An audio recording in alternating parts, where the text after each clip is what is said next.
Daniel Penny was acquitted in the chokehold death of Jordan Neely, and now you're calling out Alvin Bragg. Do you think that Governor Kathy Hochul would ever remove him from office? No, unfortunately not. She's weak and feckless and ineffective. The fact is, Alvin Bragg never should have brought this case. Daniel Penny was a good Samaritan, someone who has served this nation as a Marine, and was simply trying to keep fellow strap hangers safe. This is someone in Alvin Bragg who charged Jose Alba, the bodega worker, who was defending himself with murder. And obviously, we know of the lawfare engaged against President Trump. Alvin Bragg is wholly unfit to serve as Manhattan District Attorney. He has disgraced the office, and he should be removed as per the New York State Constitution, which gives the governor the exclusive authority to remove Alvin Bragg as district attorney. She should do so immediately. Sadly, she won't.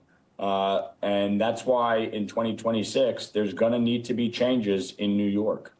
So then I have to wonder, is Governor Hochul really serious about tackling crime in New York and what we're seeing happening in this city?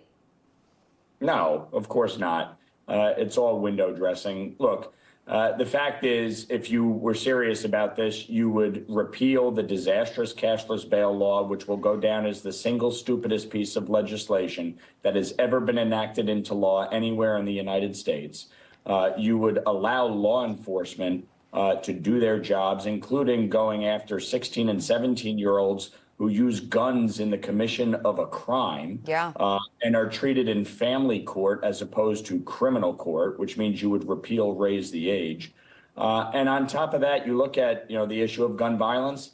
80% of gun crimes in New York City, the individual is released back out onto the street. So if they were serious about prosecuting gun violence, they would do so. And unfortunately, they're not. Kathy Hochul has failed miserably. Violent crime is up in New York, continues to escalate, and we see the results of her disaster.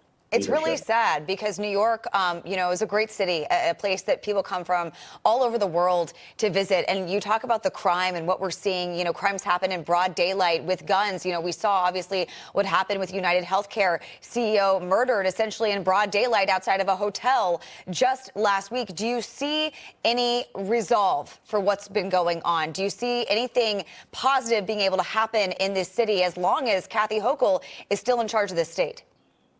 Look, New Yorkers are resilient, hardworking people. We just need new leadership. I mean, that's really what it boils down to.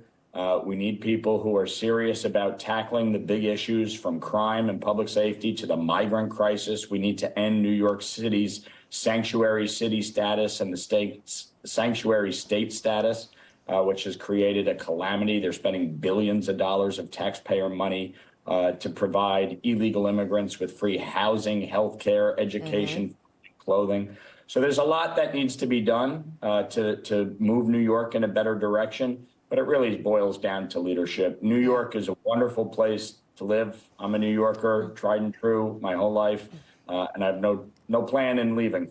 Yeah, it really is a great place, and we hope it returns to being that great place once again, and that crime does start to go down with new leadership, as you mentioned. Congressman Mike Lawler, thank you so much for joining us. Really appreciate it. Thank you. Thank you.